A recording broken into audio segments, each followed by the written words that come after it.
be strong in the Lord. Aragukunda kandi azakomeza gukunda kugeza ubwo yampanda y'imperuka izavuga. Murakoze.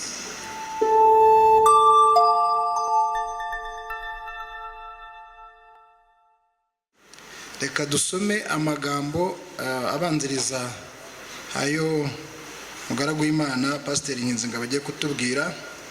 Somo ry'urufunguzo rw'icyigisho riboneka mu Byahishuriwe cya 14, ndasoma umurongo wa 13. Ni amagambo meza cyane y'ihumure. Aravuga ngo, ni Yohana wabivuze ati, numva ijwi rivugira mu ijuru rimbwira riti, andika uti, uhereye none hahirwa abapfa bapfira mu mwami wacu. Mwuka nawe aravuga ati, ye, ngo baruhuke imihati yabo, kuko imirimo yabo ijyanye nabo ibakurikiye. Imana ihire gusomwa kw'ijambo ryayo.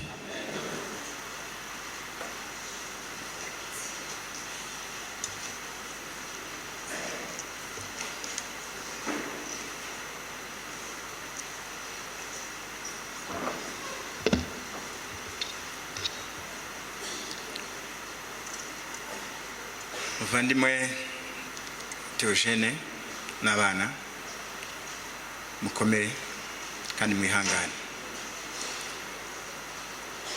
Reka dushime Imana yabahaye gukomera bidashingiye yuko mutabuze uwo mwakundaga, ahubwo bishingiye kuwo mwizeye uwo ari we.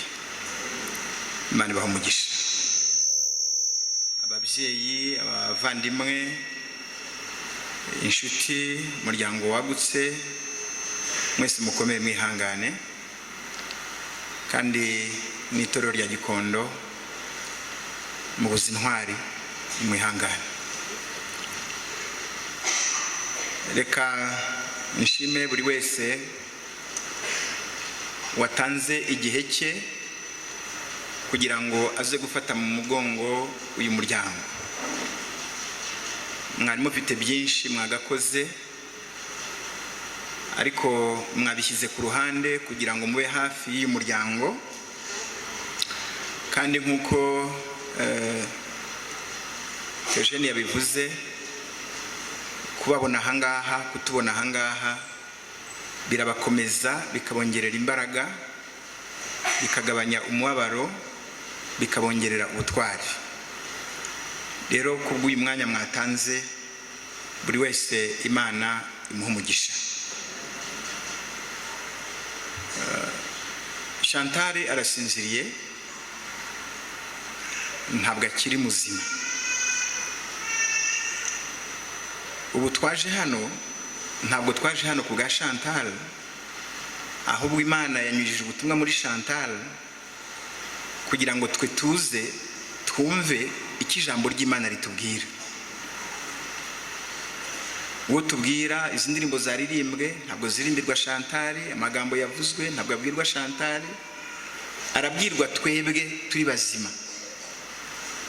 Dore ko hari igihe bamwe muri twe, no kuvuga benshi, yenda ntaba nkabije, Imana iba yaratubuze ngo ibone uko itubwira. Reka rero n'aya mahirwe Imana iduhaye kugira ngo iganirize imitima yacu, duturize imbere yayo kugira ngo twumve icyo Imana itubwira inyujije ubutumwa mu gusinzira kwa Chantal. Urupfu ni rubi. Urupfu ni rubi. Niba hari ikintu kidushengura umutima, niba hari ikintu kitubabaza, niba hari ikintu kidusigamo icyuho mu mutima, mu muryango no mu buzima, ni urupfu. Ariko ijambo ry'Imana riduha ibyiringiro hirya y'urupfu. Izina ry'Imana rihabwa icyubahiro. Niyo mpamvu nshaka ko dutekereza kuri aya magambo, yenda hari ufate n'umwanya munini cyane, dutekereza ku byiringiro hirya y'igituro. Ibyiringiro hirya y'igituro. Ibyiringiro hirya y'igituro ntabwo bigirwa n'uwamaze gusinzira. ibyiringiro hirya y'igituro bigirwa n'ugifite umwuka wo guhumeka akiri muzima. Ibyiringiro hirya y'igituro ntabwo bipfa kuza ngo bikwikubiteho, ahubwo biterwa nuko wagize umwanya wo gutega amatwi ugatuza ukumva icyo Imana ikubwira kugira ngo ikurememo ibyiringiro hirya y'igituro. Ijambo ry'Imana dusoma muri Yohana igice cya 11 umurongo 25 no kubivuga mu magambo yanjye. Ubutumwa bwiza bwa Yohana igice cya 11 ku murongo wa 25 ndetse na 26 hari amagambo Yesu yivugiye ubwe. Yesu yivugiye ubwe, yabwiraga umuryango yari yasuye babuze umuvandimwe, bari kubogoza amarira, batentebutse, bacitse intege, ariko ababwira aya magambo avuga ngo Yesu aramubwira ati, nige kuzuka n'ubugingo, unyizera naho yaba yarapfuye azabaho. Iyi niyo soko y'ibyiringiro hirya y'igituro, nuko Kristo twizera, Kristo tubwirwa, twumva hirya no hino mu bibwirizwa bitandukanye, uwo tubwirwa we ubwe yarabihamije, arabivuga ati, nige kuzuka n'ubugingo. Mbese ibyiringiro byawe buri muri Yesu Kristo we kuzuka n'ubugingo. Imana ishimwe waravutse, Imana ishimwe uriho, Imana ishimwe warize, Imana ishimwe wageze ku bintu byinshi mu muryango wawe, ariko niba iki utarakigeraho, uracyafite indi ntambwe yo gutera mu buzima kugira ngo ugire ibyiringiro hirya y'igituro. Yesu ati, nige kuzuka n'ubugingo, unyizera naho yaba yarapfuye azabaho, kandi umuntu wese ukiriho unyizera ntazapfa iteka ryose. Haleluya. Nta yandi magambo yabasha kuturema umutima no kudukomeza no gutuma abana baririmba indirimbo nk'izi ngizi. Theogene akatubwira amagambo nk'aya ngaya akomeye, keretse kuba dutunze Yesu Kristo wanesheje urupfu. Umuntu wese ukiriho unyizera ntazapfa iteka ryose. Ikibazo ni iki? Mbese wizeye ibyo? Uretse kuba ufite izina ry'ubukristo, uretse kuba ufite itorero cyangwa idini runaka usengeramo, ubundi ibyo ngibyo urabyizeye koko yuko Kristo ari we kuzuka n'ubugingo, kandi ko umwizera naho yaba yarapfuye azabaho? Twumvise ubuhamya bagize umugisha n'amahirwe yo kuba hafi no kubana na Chantal mu bihe bitandukanye, akiri mutoya, amaze kubyiruka, amaze gushaka, by'umwihariko umuryango we. Badusangije ibyiringiro byari muri Chantal, ibyiringiro bimukomeza no mu burwayi bwe. Ntabwo wigeze ubona anyinyiriwe, ntabwo wigeze yahinduye umubiri, yasaga neza, kuko yari afite Kristo wanesheje urupfu. Yizera yuko umuntu wese ukiriho wizera Kristo azabaho iteka ryose. Uyu Yohana yari yarizeye Yesu Kristo nk'uwanesheje urupfu. Igihe cyarageze nk'intumwa ya Yesu aratotezwa, ndetse bigeze ubwo acirwa aho abamutotezaga bibwira yuko azagwayo agapfa.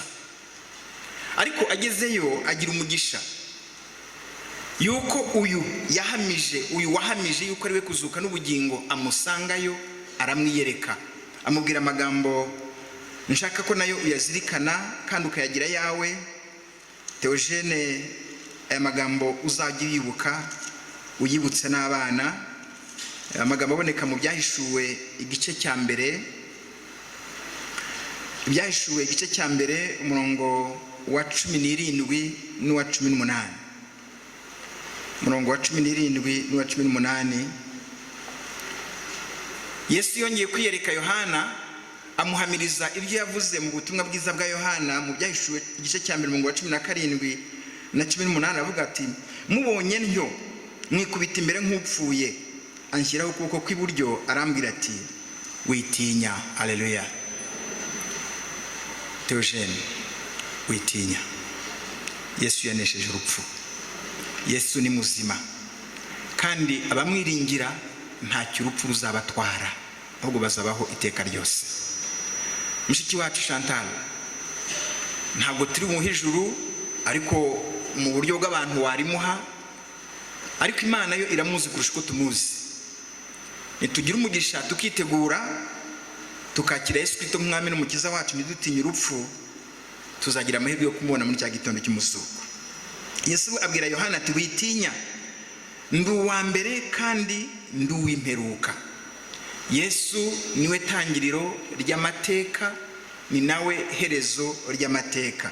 Ndi uwa mbere kandi ndi uw'imperuka, kandi nduhoraho, ntagira iherezo, ntagira itangiriro, ntagira n'iherezo. Icyo akora, nari narapfuye, ariko none dore mporaho iteka ryose. Uwo twiringira twizera, igihe cyarageze abamutotezaga, abamurenganyaga Yesu Kristo baramwica, baramuhamba, bibwira ko bakoze igikorwa, barangije amateka ye, bashyiraho n'amabuye aremereye kugira ngo atazuka. Ariko kuko ijambo ry'Imana ridahera, icyo Imana yavuze kirasohora. Yesu yarazutse, izina ry'Imana rihabwa icyubahiro. Yesu yanesheje urupfu, Imana yacu ihimbazwe. Niko kuvuga ati, kandi nduhoraho, icyo akora nari narapfuye, ariko none dore mporaho iteka ryose, kandi mfite imfunguzo z'urupfu n'iz'ikuzimu. Kristo afite imfunguzo z'urupfu n'iz'ikuzimu. Urupfu Kristo yararunesheje, ararutegeka, ararugenzura. Ibi duhura nabyo uyu munsi ni bitotsi, nicyo biri tubwira hariya muri Yohana igice cya 11, yuko urupfu rw'uyu munsi ni bitotsi, no gusinzira. Reka jye namwe twakire Yesu Kristo abo umwami w'ubugingo bwacu, abo umuyobozi w'ubugingo bwacu, kugira ngo niba ngo kudusinzira mu mwanya nk'uyu nguyu wa Chantal, tuzasinzirane ibyiringiro byo kuzazukira ubugingo bw'iteka ryose. Ntabwo ari Yohana wahamije ibyo kuzuka kwa Yesu Kristo, ahubwo umugaragu w'Imana Pawulo mu gitabo, mu rwandiko rwa mbere rw'Abakorinto igice cya 15, urwandiko rwa mbere rw'Abakorinto igice cya 15, umugaragu w'Imana Pawulo wahuye na Yesu akamuhindura icyaremwe gishya, akaba umukozi w'Imana, yahamije ibyo kuzuka kwa Yesu Kristo mu byiringiro nk'ibi yandikira Abanyakorinto. Uyu munsi uru rwandiko cyangwa se amagambo n'ayawe nanjye, igice cya 15 umurongo wa 20 avuga ngo, ariko noneho Kristo yarazutse. Haleluya. Kristo ntabwo akiri mumva, ntabwo igituro cyamuheranye. Kristo yarazutse, niwe muganura abo basinziriye. Kuko ubwo urupfu rwazanywe n'umuntu umwe, niko no kuzuka ko bapfuye kwazanywe n'umuntu. Izina ry'Imana rihimbazwe. Nkuko bose bokojwe gupfa na Adamu, niko bose bazahindurwa. Mujye mureba imvugo bivuzwemo, ntabwo ari bahinduwe ngo twibwire yuko Chantal yagiye mu ijuru, twibwire ko Chantal yasanze abakurambere, ahubwo ijambo ry'Imana ritubwira ngo nkuko bose bokojwe gupfa na Adamu, niko bose baza mu ndagihe, niko bose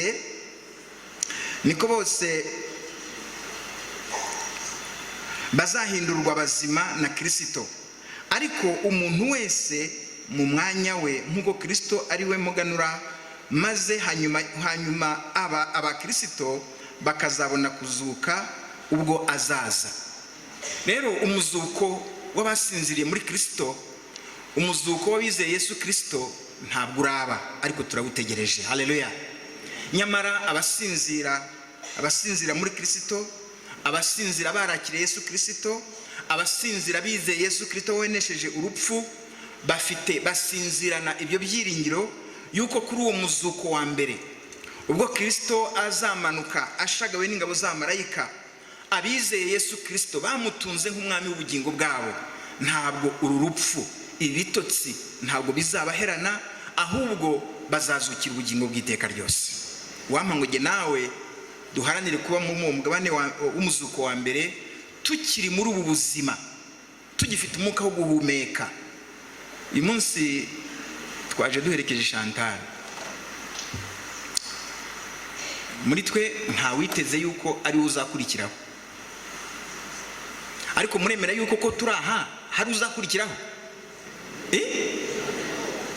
Ninde?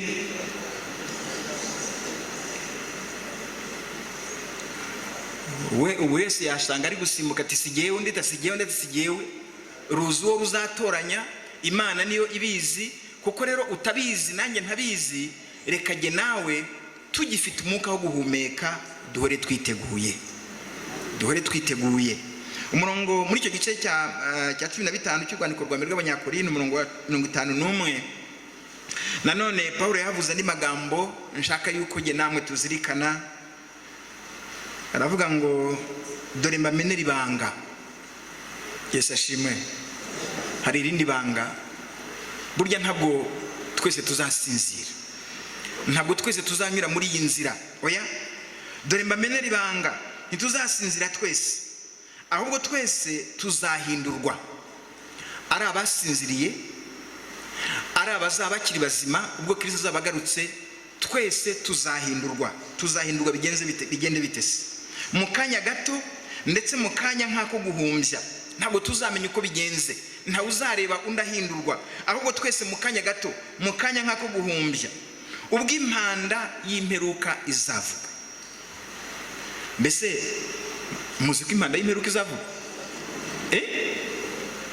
Mwari muzi yuko igihe cy'iherezo ry'iyi si kizagera? Ariko Imana yaduhisha ibanga ryo kumenya uwo munsi uwo ari wo, kugira ngo duhorane umwiteguro wa buri munsi. Ubwo impanda y'imperuka izavuga, ndetse mu kanya gato ubwo impanda y'imperuka izavuga, impanda izavuga koko abapfuye bazurwe ubutazongera kubora, natwe duhindurwe. Pawulo yaragifite ibyiringiro yuko Kristo azaza agasanga akiri muzima. Wampa ngo jye nawe tugire ibyo byiringiro yuko Kristo yaza uyu munsi, cyangwa se yaza ejo, cyangwa se yaza mu mwaka utaha akazasangwa turi bazima. Jye nawe tuzahinduranwa hamwe n'abandi bakiriye Kristo, bakamwakira, bakamutuza mu mitima yabo, bakanezezwa no kubana nawe mu bwami bwe. Aravuga ati impanda izavuga koko abapfuye bazurwe ubutazongera kubora, natwe duhindurwe, kuko uyu mubiri ubora ukwiriye kuzambikwa kutabora. Ntabwo uyu mubiri wa Chantal uyu munsi wambitswe kutabora. Oya, Kristo namanuka, impanda y'imperuka nivuga, imibiri y'abasinziriye muri Kristo n'imibiri y'abazaba bakiri bazima izambikwa kutabora. Izina ry'Imana rihabwa icyubahiro. Bantu b'Imana, mwaretse tukiri bazima, tugifite ubwonko butekereza, tukumva icyo ijambo ry'Imana ritubwira. Mwaretse tugaharanira kugira ngo uriya munsi nugera, jye namwe uyu mubiri, iki gipampara kikirwara, ikigapfa, kikabora, jye namwe tuzambike kutabora. Mbifurije kuzambika kutabora mu izina rya Yesu. Kuko uyu mubiri ubora ukwiriye kuzambikwa kutabora, kandi uyu mubiri upfa ukwiriye kuzambikwa kudapfa. Ariko uyubora numara kwambikwa kutabora, n'uyu upfa ukambikwa kudapfa, nibwo hazasohora rya jambo ryanditswe ngo urupfu rumizwe no kunesha. Yesu ashimwe. Urupfu rugenze gute? Igihe kizagera urupfu rumirwe no kunesha, kandi ukunesha si ukundi ahubwo ni ukunesha kwa Yesu Kristo. Ubwo jye nawe tuzarwishima hejuru tukavuga ngo warupfuwe, kunesha kwawe kurihe? Warupfuwe, urubori rwawe rurihe? Ibyaha dukora ku mugaragaro cyangwa se rwihishwa.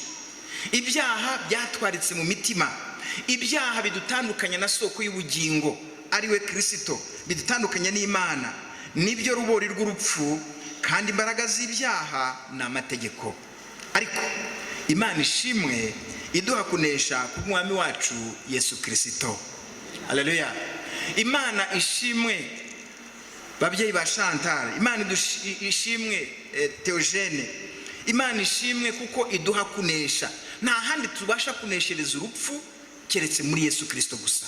Murekege namwe rero duhunge uru runyagwa, kandi nta handi twaruhungira ni muri Yesu Kristo. Murongo 58 uravuga ngo nuko bene data bakundwa, mukomere mutanyeganyega, murushaho iteka gukora imirimo y'umwami. Reka dukomere tutanyeganyega, turushaho gukora iteka imirimo myiza, imirimo nk'iyo Chantal yaharaniraga, yifuza, urumva ko yari social, ahari hose yari social, mu muryango yari social, mu bagenzi be mu rungano yari social. Reka jye namwe duharanire gukora imirimo myiza, imirimo y'umwami wacu Yesu Kristo. Nshuti zanjye, reka duharanire kubana neza amahoro, reka duharanire kubana neza na bagenzi bacu. Wasanga hari abantu bari ahangaha muri urusengero ariko babikanye ubugeze n'abavandimwe babo, babikanye ubugeze n'ababyeyi babo, babikanye ubugeze n'abaturanyi babo, ari bicika kandi agakomeza kabibana, akanatabara, akumva amagambo nk'aya ngaya, agakomeza kubana nabyo.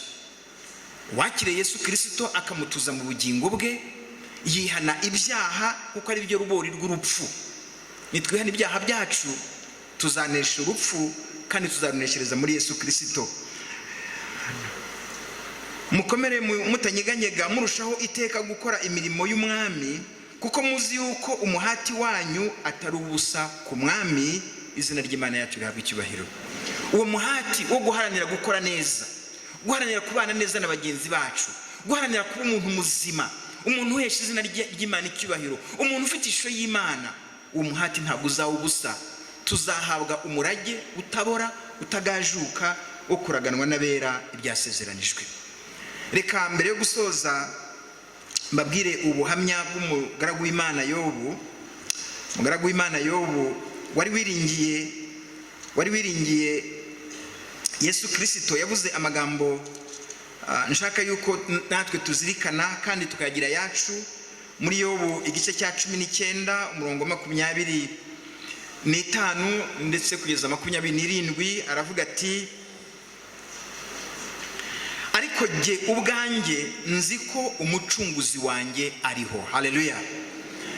Ubu bukwiye kuba ubuhamya bwawe mu buzima bwawe bwa buri munsi, ukavuga uti nzi ko umucunguzi wanjye waneshereje urupfu, wabaye igitambo akaba impongano y'ibyaha byanjye. Nzi neza yuko Yesu Kristo umucunguzi wanjye ariho, kandi amaherezo azahagarara mu isi.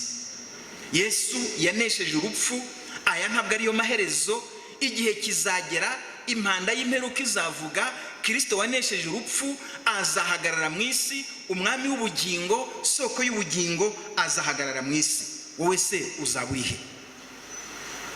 Yobu arahamya ati, kandi uruhu rwanjye nirumara kubora, igihe kizagera uruhu twambaye rubore. Na Yobu yarabyizeye avuga ati, uruhu rwanjye nirumara kubora nzareba Imana mfite umubiri. Haleluya. Nzareba Imana mfite umubiri. Mbese ibyo nibyo byiringiro byawe? Nawe witeguye yuko uruhu rwawe, umubiri wawe, amagufa yawe nimara kubora, igihe kizagera ukareba Imana ufite umubiri? Yobu arahamya ati, nzayireba ubwanjye, amaso yanjye azayitegereza, ntabwo sayundi. Haleluya. Nzamureba, amaso yanjye azayitegereza, sayundi. Nuko umutima wanjye umarwa n'urukumbuzi. Reka umutima wawe n'uwanjye areba Yesu Kristo, soko y'ubugingo, umwami w'ubugingo, kandi uzaduha natwe kubaho byiteka ryose, akatwambika kutabora, akatwambika kudapfa, tukagira umugisha n'umunezero wo kubana n'abera iteka n'iteka. Witwa Baramu yagerageje kuva mu bwoko bw'Imana, asanga ubwoko bw'Imana ntibuvumika. gerageza shaka ntibuvumika. Nuko avuga amagambo aboneka mu Kubara 23 umurongo wa 10, aravuga ngo icyampa nkipfira nk'uko abakiranutsi bapfa. Haleluya. Reka mbabwire inshuti zanjye, gupfa si ikibazo upfuye uri muri Yesu. Nibyo iyo tubuze umuntu, amarangamutima n'isano twari dufitanye, nuko nibyo twari tumwitezeho biradukurura bikadushengura, amarira kaza tukarira tukanaboroga, nibyo kandi bikwiriye kubaho. Ariko reka jye namwe duharanire yuko uko byagenda kose tuzasinzira nk'uko abakiranutsi bapfa, tuzapfa nk'uko abakiranutsi bapfa, tukagira amaherezo nk'ay'abantu b'Imana. Amaherezo y'abantu b'Imana ntabwo ari aya ngaya, ahubwo amaherezo y'abantu b'Imana bazazukira ubugingo bw'iteka ryose. Reka tuzirikane iri somo risoza mu Byahishuwe igice cya 14, Ibyahishuwe igice cya 14 umurongo wa 13, ni umugabane uheruka w'ubutumwa bwa marayika batatu. Hari abadivantisi bakunda kwigisha ubuhanuzi bakavuga iby'ubutumwa bwa marayika batatu, ariko bagasiga uyu mugabane ukomeye cyane. Burya mu butumwa bwa marayika batatu harimo n'ibyiringiro byacu hejuru y'urupfu, izina ry'Imana rihabwa icyubahiro. Harimo ibyiringiro hirya y'igituro. Amagambo ari ku murongo wa 13, Yohana wumvise wa undi wamubwiye ko ari we ntangira akaba n'iherezo, ari we kuzuka n'ubugingo, ko afite urufunguzo rw'urupfu n'urw'ikuzimu. Nuko aravuga ati, numva ijwi rivugira mu ijuru rimbwira riti, andika uti, uhereye none hahirwa abapfa bapfira mu mwami wacu. Bene data, bashiki banjye, bwoko bw'Imana, umuryango wa Theogene, babyeyi ba Chantal, bavandimwe ba Chantal, inshuti za Chantal, reka mbabwire yuko iki jambo ry'Imana ritubwira, uhereye igihe iri jambo ryavugiwe, uhereye igihe Yesu Kristo yaneshereje urupfu, hahirwa abapfa bapfira mu mwami. Umwuka nawe aravuga ati, ngo baruhuke imihati yabo. Chantal yaruhutse imihati, Chantal yaruhutse ibibazo, yaruhutse bimwe yajyaga akemura yirukanka mu byose, ubu yabiruhutse. Ariko umugabane uheruka w'uyu murongo uravuga ngo kuko imirimo yabo ijyanye nabo ibakurikiye.